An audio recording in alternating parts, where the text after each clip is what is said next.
Isang trabahador ang nadaganan ng gumuhong pader sa kasagsagan po ng clearing operations sa Valenzuela City kanina. Nagtuturuan naman ang Valenzuela City Government at National Grid Corporation of the Philippines sa kung sino ang dapat mga siwa ng relokasyon ng mga residente. Saksi si Julio Segovia.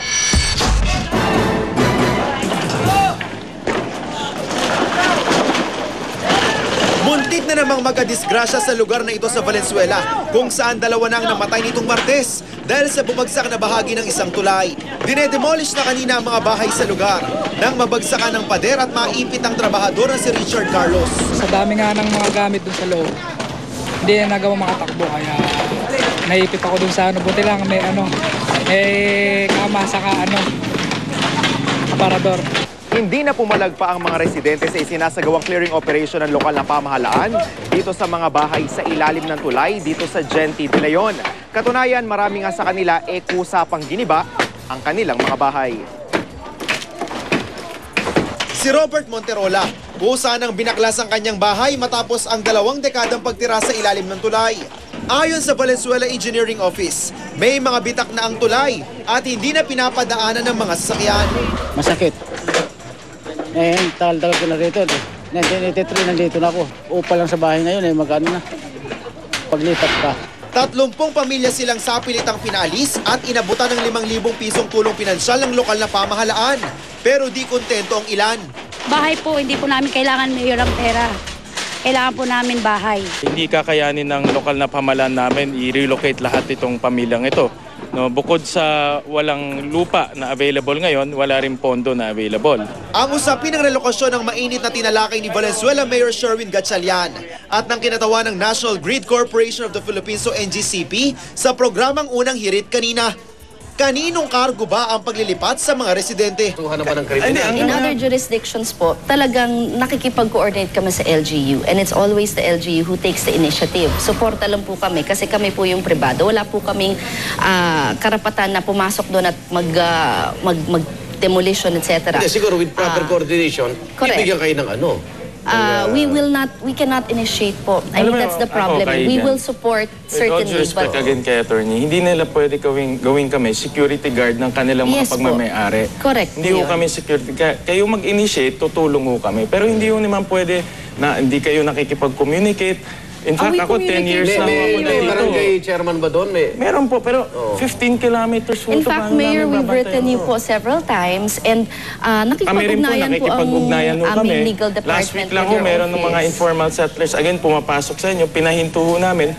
Tawag kami ng tawag sa inyo. Wala namang pumupunta sa amin. I'm sure po, alam ko po we are in constant communication po with your office because this is a common problem. Pinapapunta niyo mga tao, hindi makadecide. Maging kung sino ang dapat managot sa pagguho ng bahagi ng tulay, pinagdiskusyonan. Hindi lang po ito yung lugar na ang aming negosyo po, buong Pilipinas po ang sakop, no? So, medyo may issue po talaga tayo sa mga right-of-way corridor natin o yung dinadaanan ng aming mga high-voltage transmission wires. Kadalasan po talaga yung mga tao hindi mapigilan na magtayo sila ng mga structure sa ilalim. Pero napakapanganib po niyan. At yung nasa lugar po ni Mayor, matagal na po naming alam. And in fact, we have been coordinating may sulat na ba kayo? Formal na parang inani yung attention ni Mayor? We have been coordinating. Ang nangyari ho kasi nung mga huling mga taon, nung ginawa po itong transmission lines, hindi po linagyan ng harang yung right of way. Siyempre po, dahil napakalaki po yung temptasyon na pumunta po yung mga tao doon, lalo na dito sa Metro Manila, nung umpisa pa konti-konti, ngayon po, Valenzuela alone, 15 kilometers po yung transmission line, meron na kaming 2,500 families na nakatira doon. Talaga isang maliit na barangay na ho siya. Sa gitna ng turuan, mga pinalikas na residente ang naiipit. Hindi namin gusto kasi wala kayong matirahan Wala namang magawa nasibak na Ako si Julio Segovia, ang inyong saksi. At dahil sa epekto ng masamang panahon, tumaas na ang presyo ng mga isdang alat at mga gulay sa palengke. Saksi si JP Soriano. Sa aming pagpunta sa Mega Q-Mart sa Quezon City kanina, napag-alaman naming tumaas na ng 10 hanggang 30 piso ang presyo ng mga isdang alat na itinitinda rito. Apektado raw kasi ang huli ng ilang araw na masamang panahon.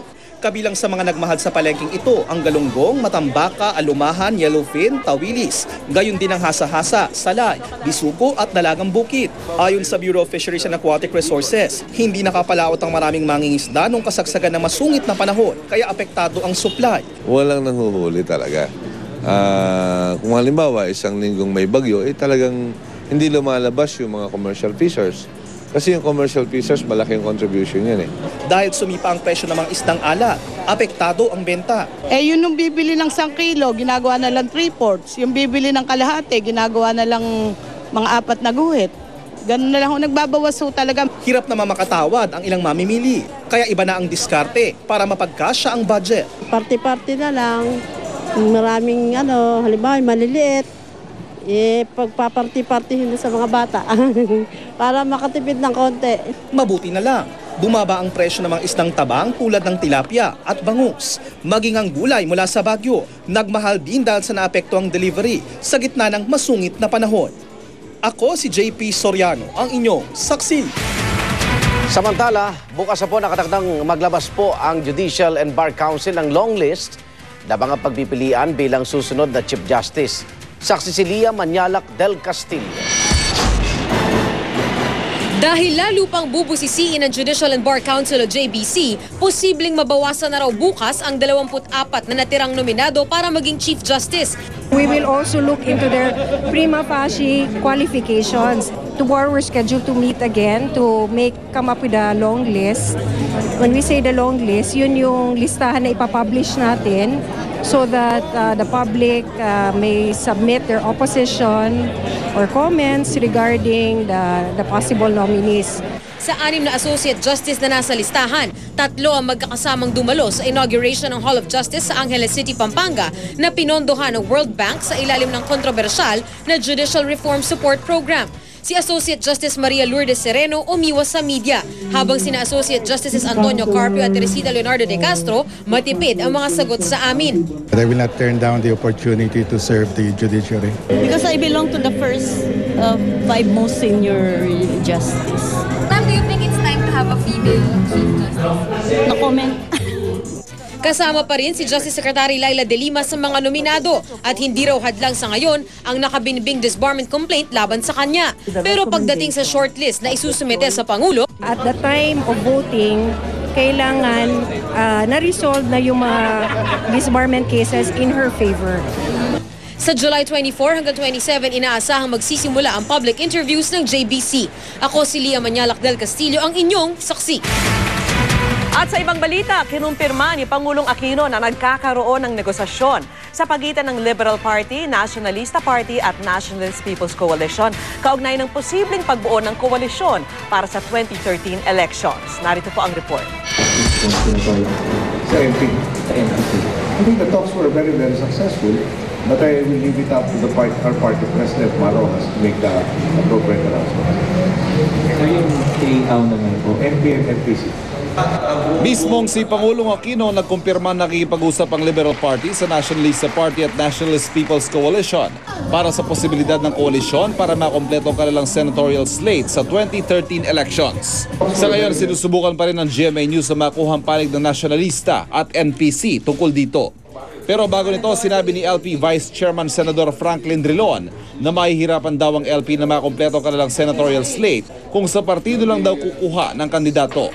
Sa ngayon, matunog umano pinagpipilian ng partido sina Senador Antonio Trillanes IV, Aurora Congressman Sani Angara, dating Akbayan Party List Representative Risa Ontiveros, Customs Commissioner Rufy Biazon, TESDA Chairman Joel Villanueva at dating Senador Ramon Magsaysay Jr.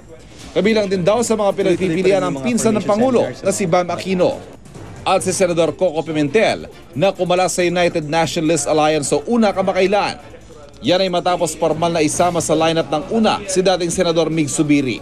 Pasok na sa una lineup sina Cebu Governor Gwen Garcia at Zambales Representative Mitos Magsaysay. Kapwa sila nagmula sa lakas CMD na partido ni dating Pangulong Gloria Arroyo. Para sa saksi, Ivan Mayrina nag-uulat. Saksihan mamaya. Expiry date sa mga prepaid load, pinag-aaralan na pong tanggalin. Pagsasaayos ng mga manhole na natakpan ng asfalto, hindi na raw sisingilin sa gobyerno. At alamin ang mga ehersisyong pwede namang gawin sa loob ng bahay ngayong tag-ulan. Huwag bibitiw! Sama-sama pa rin tayong magiging saksi.